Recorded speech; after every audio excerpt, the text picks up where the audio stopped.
Sejumlah korban investasi bodong berkedok tambang digital ini mempertanyakan Kejaksaan Negeri Makassar yang belum menangkap terdakwa yang telah divonis 2 tahun 6 bulan penjara pada sidang putusan Mahkamah Agung pada 9 Maret 2023.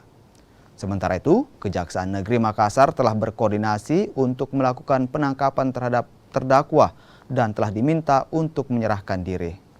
Kasus ini bermula ketika salah satu korban melapor ke polisi setelah dana investasi bisnis kripto yang diberikan kepada terdakwa tidak kembali sebesar 5,9 miliar rupiah.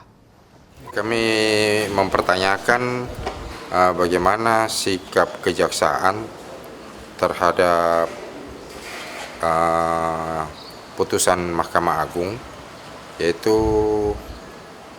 eksekusi penangkapan terhadap saudara Hamsul Hasan. Jadi dari kejaksaan menyampaikan bahwa saat ini juga kalau ada informasi tentang keberadaan Hamsul di mana, maka mereka langsung akan bergerak untuk menangkap. Kalau Bapak sendiri sebenarnya total kerugian di beberapa korban ini berapa, Pak? Total kerugian ini banyak, Pak.